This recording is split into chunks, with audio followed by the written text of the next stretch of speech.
प्रबल सर, जो स्थिति है महागठबंधन में, जो कंफ्यूजन है वो कंफ्यूजन कहीं ना कहीं एडवांटेज ले रही है उसका Bhajpa NDA. Mainstream media बार बार सीट के बंटवारे पर जो है फोकस किए हुए और महागठबंधन का दुराव दिखा रहा है। ये दुराव जनता में क्या कंफ्यूजन नहीं पैदा करेगा, कमजोरी नहीं पैदा करेगा? दूसरी तरफ जो है ये जो तमाम मुद्दे चल रहे हैं, चाहे वो राष्ट्रीय स्वयंसेवक संघ पे लगे आरोप हो, चाहे वो दलितों का मुद्दा हो, ये मुद्दे भी अब जितना लेट हो रहा है ये मुद्दे रनिंग में है। अगर इस समय वहां कैंडिडेट्स अनाउंस होते तो वो कैंडिडेट्स लोगों के बीच में जाते और ये मुद्दे वहां उठाए जा रहे होते, तो इन मुद्दों पर जनता विचार कर रही होती, लेकिन अभी वो इन मुद्दों से दूर है। प्रबल सर जी नमस्कार। पहली चीज तो देखिए, मेन स्ट्रीम मीडिया क्या कर रहा है, वो मोदी का मोदी में बैठा हुआ मीडिया क्या कर रहा है, उसमें क्या कहा जाए। मुख्य मुद्दा कल रात से जो वो है कि एनडीए में जो पार्टनर है सबसे मेजर वो जेडीयू है, उसके नेता नीतीश कुमार है, वो गुस्सा गए और उन्होंने अपने दोनों नेता लल्लन सिंह और संजय झा को भगा दिया अपने घर से। और लगातार उनके घर पे तमाम विधायक और मंत्री, पूर्व मंत्री, वो सब विरोध में उतर गए। जीतन राम मांझी ने कहा कि एनडीए का नुकसान होगा। कुशवाहा कुशवाहा लेटर लिख रहे हैं अपने समर्थकों को और कह रहे हैं कि देखिए गुस्साइए नहीं, बिटवीन द लाइंस पढ़िए। वो अपने अपने समर्थकों से कह रहे हैं कि जो है विद्रोह कर दो। और मैं आपको आज गारंटी से कह दे रहा हूं कि इसमें सबसे बड़े लूजर दो होने जा रहे हैं इस पूरे चुनाव में, वो है भारतीय जनता पार्टी, भाजपा और लोजपा। लोजपा के तमाम सीटों पर, जो लोजपा को सीटें थी उस पर जेडीयू ने अपने प्रत्याशी खड़ा कर दिए, उनको सिंबल बांट दिया है। अब जब सिंबल उनको मिल गया है तो कौन लड़ाई लड़ेगा? लड़ाई तो अब एनडीए में हो गई है। नीतीश कुमार वर्सेस नीतीश कुमार के अंदर संजय झा वर्सेस संजय झा, लल्लन कुमार, विजय चौधरी, अशोक चौधरी बनाम अन्य नेता हो गया है। और जो लोग नीतीश कुमार को खारिज कर रहे थे, कह रहे थे कि नीतीश कुमार का, मेरा मानना था कि नीतीश कुमार सारा ये जो उनका जो आवरण था, जो ये दिखा रहे थे कि मानसिक रूप से उनकी पूरी तैयारी है अपने बेटे को लॉन्च करने के लिए, कि उनके पर आरोप भी न लगे और उनका बेटा लॉन्च हो जाए राजनीति में और उनके ऊपर परिवारवाद का आरोप न लगे। ये पूरे जो कवायद चल रही थी नीतीश कुमार की, वो यही थी। और इन सारे साथियों ने, इनके लोगों ने भारतीय जनता पार्टी को जाकर सारी सीटें दे रही थी। नीतीश कुमार इसका इंतजार कर रहे थे। तो अब भारतीय जनता पार्टी और लोजपा के का अस्तित्व खतरे में, और मुझे लग रहा है कि सबसे ज्यादा सीटें कम होने जा रही हैं भाजपा और लोजपा की।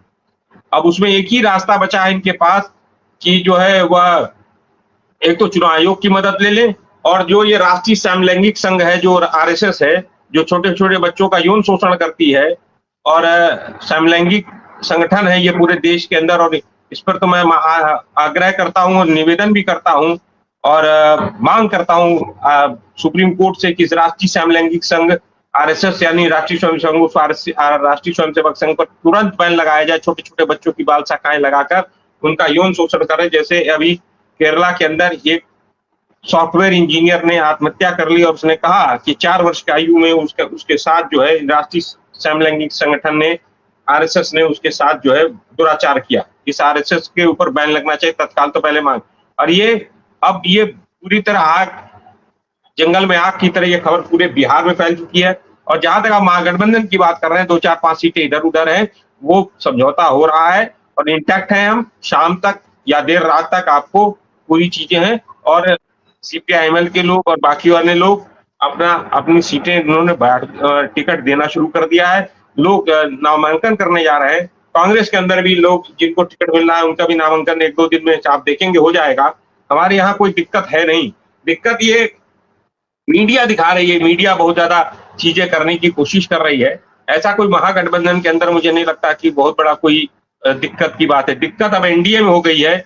अब जेडीयू के समर्थक, जितने समर्थक हैं जेडीयू के, जो नीतीश कुमार के समर्थक हैं, कुछ अति पिछड़ा में है, कुछ महिलाएं हैं, कुछ बाकी अन्य समाज के लोग हैं, उनके कुर्मियों, कुशवाहा समाज के जो लोग हैं, जो उनके समर्थक हैं, उनके अंदर ये चला गया है कि नीतीश कुमार को अब जो है वहां पर जैसे एकनाथ शिंदे मॉडल आया था, वैसे ही एकनाथ शिंदे मॉडल की तरह उन्हें हटाने की कोशिश हो रही है।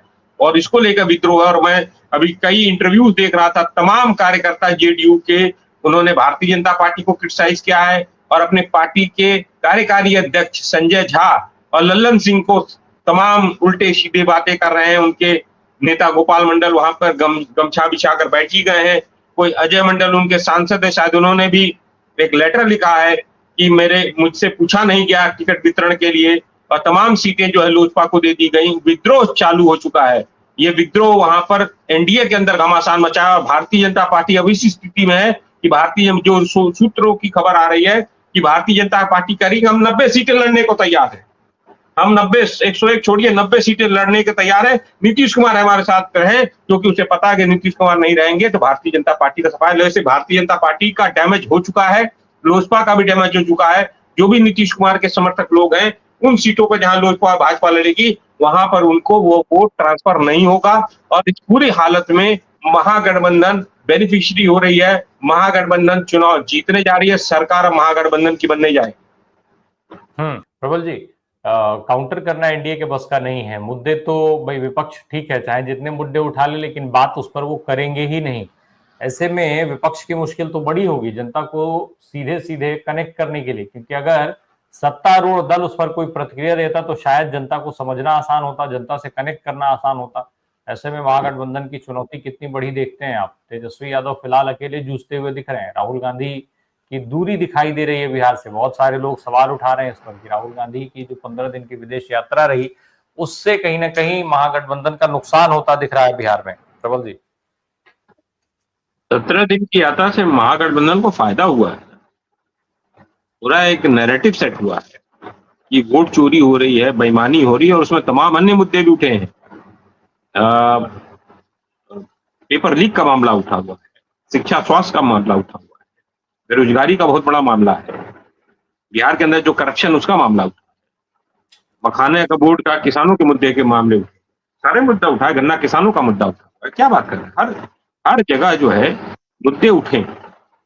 दूसरी चीज ये जो है घुसपैठिया जो बात लगातार आप लोग लगातार उस पर करते हैं, बीजेपी वालों से, कभी आपने आरएसएस के लोगों से पूछा कि घुसपैठिया का अर्थ क्या है?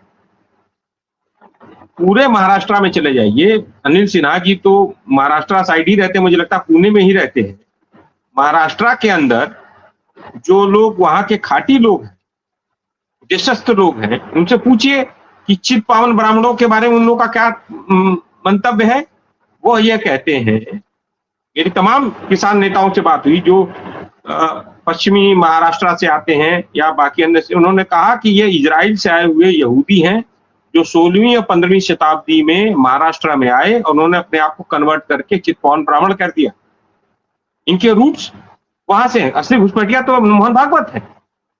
नरेंद्र मोदी जो है, इनके रूट्स जो हैं वो कतर से हैं, कुवैत से हैं। अब अहमद शाह अब्दाली के सेना में मसालची चला करते थे, और वह मसालची फिर आकर जो है उनके साथ आते आते गुजरात आके बस गए। वो घाची कहलाए, और घाची जो है हिंदू में भी है, मुस्लिम में भी है। तो ये जो सवाल है, इस सवाल पर क्यों नहीं जवाब मांगा जाता है?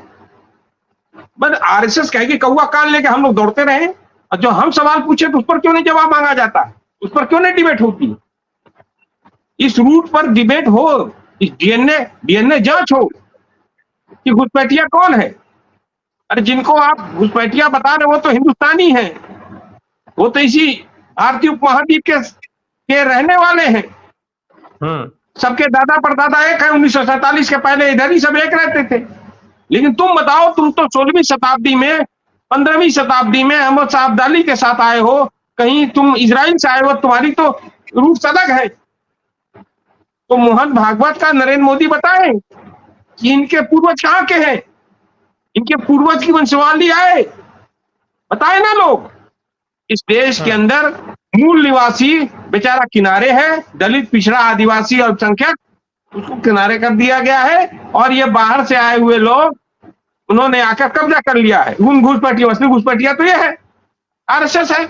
असली घुसपैठिया जो है नरेंद्र मोदी है, इन्होंने आके कब्जा कर लिया है। अगर मैं गलत कह रहा हूं बताइए।